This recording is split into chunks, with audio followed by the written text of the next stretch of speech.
السلام عليكم ورحمة الله وبركاته. ما زلنا مستمرين في عملية نظافة الحديقة بجمع الأوراق الجافة زي ما انتم شايفين كده، علشان الحديقة بتاعتنا تظل جميلة محتفظة بمنظرها. كمان ما زلنا بنعمل عمليات رعاية لنباتات الأسس والأحواض، والشجيرات اللي انتوا شايفينها زي اللي معانا دي بنجمع منها الورق الجاف، شجيرة الدراسينا، علشان الشجيرة تفضل جميلة. كمان بنجمع الأوراق الجافة من نباتات الأسس بالشكل ده علشان الحديقة تبقى جميلة باستمرار. أهم حاجة عندنا إن إحنا مش مربيين نباتات وخلاص، لأ، نهتم بنظافة النباتات الموجودة عندنا. بالطريقة دي لما انضف الحديقة بتاعتي يبقى ليها منظر وشكل جميل. واحنا طبعا بنعمل الحكاية دي استعدادا للعام الدراسي الجديد، زي ما وريناكم في الفيديو السابق ازاي بنقلم الاشجار ونشيل الافرع الجافة والمصابة بأمراض كده علشان نحافظ على المنظر الجمالي لأشجار وشجيرات الحديقة. طبعا العمل ده مستمر على طول. زي ما كده عندنا مجموعة متنوعة من أسس نباتات الزينة وصبارات الزينة. لو جينا نستعرض كده هنلاقي عندنا انواع كتير. عندنا هنا الفلانجم الاخضر، عندنا نبات اليوكا، عندنا صبار جلد النمر اهو موجود في الاسس الكبيرة دي. صبار جلد النمر اهو زي ما انتم شايفين، والفلانجم موجود اهو. عندنا ورد النس، عندنا ريحان، عندنا صبار جلد النمر القزمي او الاسم العلمي له السنسفيرة القزمي اهو، من نفس الفصيلة السنسفيرة الكبير اهو اللي انتوا شايفينه ده. بنهتم طبعا بري النباتات دي ورشها بالمية عشان نغسل الاتربة من عليها، عشان نحافظ على منظرها الجميل بالشكل ده. طبعا بما اننا مقدمين على بداية العام الدراسي، فكل يوم بننظف ونجمل في حديقة المدرسة علشان هي الواجهة الجميلة اللي بتزين المدرسة. لما اي زائر يجي يبص في يزور المدرسة وهيدخل اول حاجة هتقابله حديقة المدرسة. فاذا كان المنظر بالجمال والروعة اللي احنا شايفينها دي، فطبعا هتكون مصدر اعجاب واصرار للزوار وللقائمين على العمل في المدرسة. وبننصح تلاميذنا وطلابنا مع بداية العام الدراسي الجديد انهم يحافظوا على الحديقة زي ما جم المدرسة وشافوها بالجمال والنظافة دي، يحافظوا عليها، ما يعبسوش في نباتات الأسس والأحواض، ما يكسروش فروع الشجر، ما يدوسوش عليها بالأقدام، علشان الحديقة تفضل جميلة ومحافظة على منظرها الجمالي اللي انتوا شايفينه ده. يا ريت المعلومات اللي نكون قلناها لكم عن نباتات الحديقة النهاردة تكون فادتكم وعجبتكم. والسلام عليكم ورحمة الله وبركاته. متابعين قناة حيوانات ونباتات، أهلا ومرحبا بكم في فيديو جديد من فيديوهاتنا عن حيواناتنا الأليفة. النهاردة احنا موجودين مع حيواناتنا رعد، روي، ريكس، دهب، بياضة.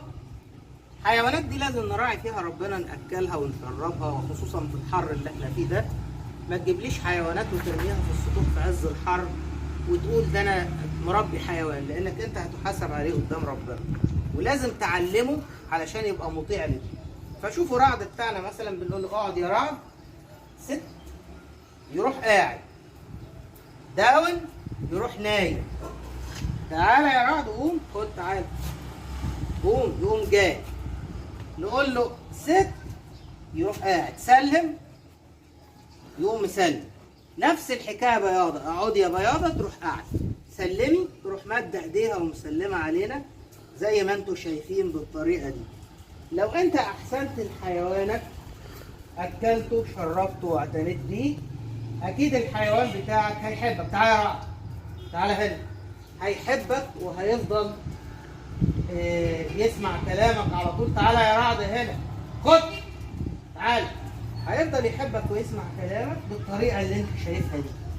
انما لو انت بترمي له الاكل والشرب كده ومنتظر انه يبقى اليف معاك، الكلام ده طبعا مش هيحصل. وانتوا شايفين اهو كلهم بنعاملهم كويس وبنأكلهم كويس، فبيسمعوا كلامنا كلنا. يا ريت. وطبعا زي ما قلت الكلاب هي رمز الوفاء. طول ما انت بتحسن الى كلبك، اكيد كلبك هيفضل وفي ليك طول العمر. ما تقولش في يوم ده انا كلبي عضني. كلبك عضك لانك مفيش ارتباط بينك وبينه، بتلقح له الاكل كده في السطوح كل اسبوع مره وما بيشوفكش، فطبعا ما بيبقاش عنده ولاء ليك. شوفوا ده بقى كلبنا عنده ولاء لينا، نقول له ست، يروح قاعد، ها جيف مي هاند بالانجليزي، يروح مسلم. هات ايديك يا رعد، سلم سلم، هات ايدك، هات ايدك يلا سلم، بالعربي يروح مسلم. كده كلبك هيبقى يحبك طول عمره، مش هيعمل فيك اي حاجه. والسلام عليكم ورحمه الله وبركاته. نبتدي نطعم الحيوانات بتاعتنا زي ما انتم شايفين كده.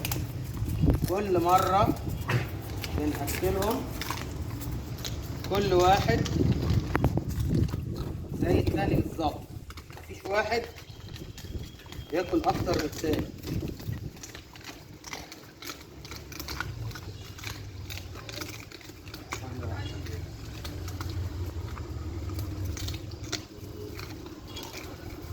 اهو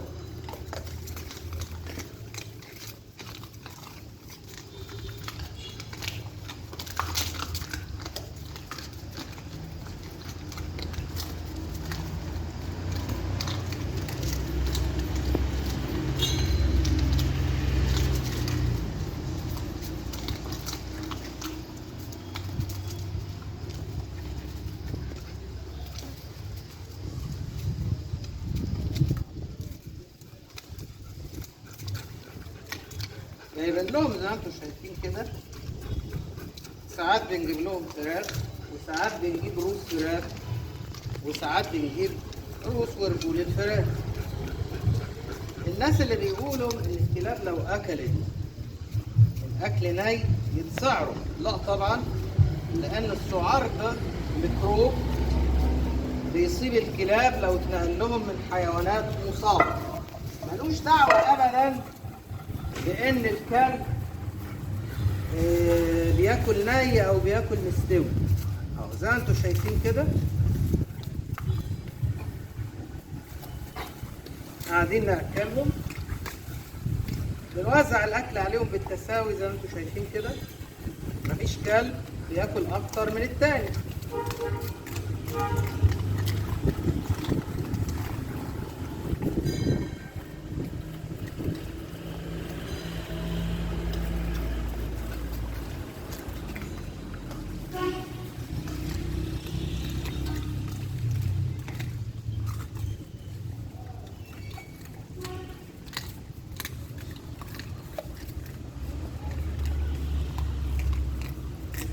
طلعوا فوق اهو زي ما انتم شايفين.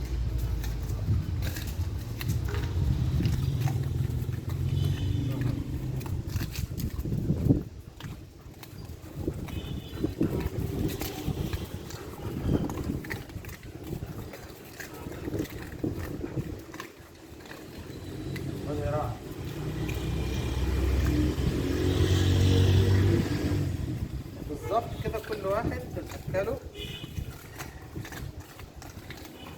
ما بنأكلش واحد والباقي لا، كله زي بعض اهو زي ما انتم شايفين كده. خد يا رعد. طبعا انا عندي هنا الكلاب دول زيهم زي البني ادمين، في الطفس وفي المؤدب. يعني دهب دي مؤدبه، خد يا دهب تروح واخد رعد، خد يا رعد يروح واخد بالراحه لانه مؤدب. بياضه دي مجرمه زي ما انتم شايفين كده، وريتا كمان مجرمه. روي بقى غلبان اهو، ريكس برضه مؤدب جدا.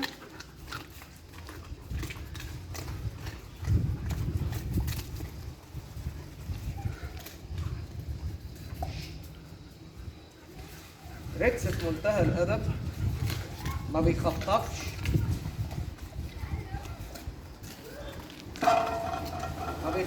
بياكل بالذوق.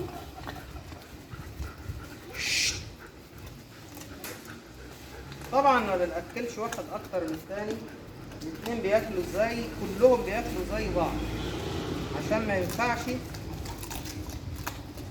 نأكل واحد والثاني لا.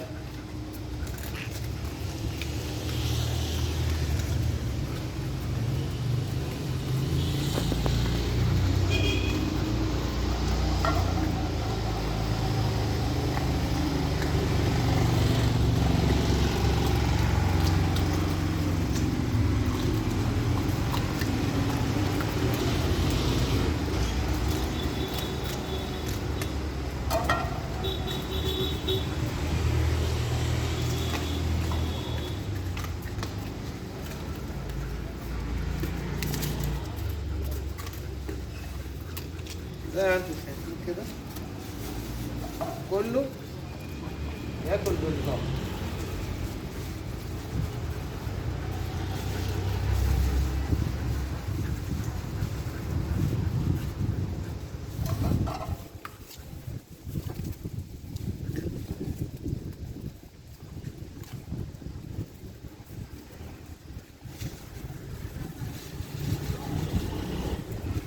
برضه بنأكل لهم زلموكات الفراخ، كله بياكل بنظام. حتى شوفوا رعد دلوقتي تسمع كلامه مؤدب، اطلع يا رعد فوق، تعالى فوق اهو. وبكده نبقى اكلنا الكلاب بتاعتنا زي ما انتم شايفين. السلام عليكم ورحمه الله وبركاته. السلام عليكم ورحمه الله وبركاته، متابعي قناه حيوانات ونباتات. النهارده احنا كنا بنقص شجيرات الحديقه اللي انتم شايفينها دي، شجيره الهيبسكس، فقلنا نستفيد من الفروع اللي طلعناها ونوريكم ازاي بنجهز العقله عشان نزرعها. اولا بجيب ساق في حجم القلم الرصاص، وتكون ساق فات عليها سنه، ما اجيبش فرع غض حديث، ويكون الساق بتاعتي عليه اقصها بطول من 15 الى 20 سم، قص مايل من فوق بالطريقه دي زي ما انتم شايفين كده.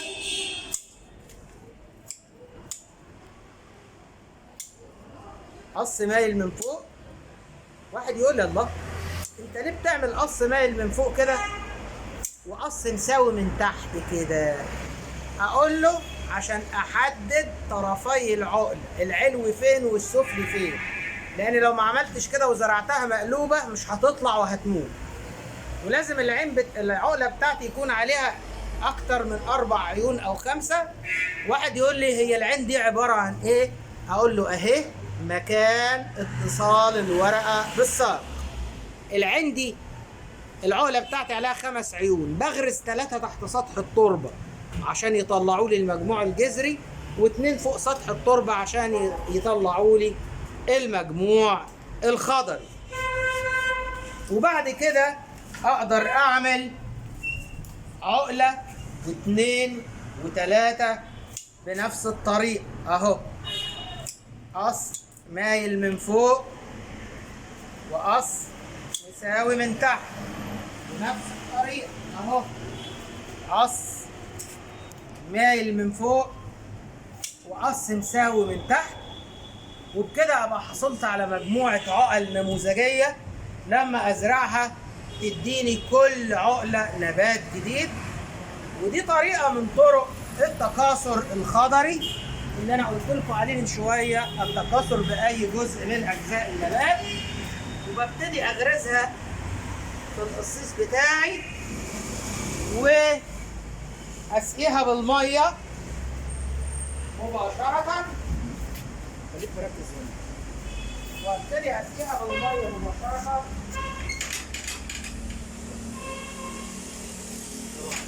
تمام. وابتدي اسقيها بالميه مباشرة كده. وبعد كده العقلة بتاعتي هتكون نجحت بعد 60 إلى 70 يوم، وتديني مجموع خضري ونبات جديد. وطبعا بشيلها واحطها في مكان بعيد عن تيارات الهواء لغاية لما تطلع مجموع جذري. المكان ده بيكون فين؟ في المشتل او في حضانة النباتات، علشان عملية العقل بتاعتي تنجح وتديني نبات جديد. يا ريت المعلومات دي تكون فادتكم وعجبتكم، والسلام عليكم ورحمة الله وبركاته.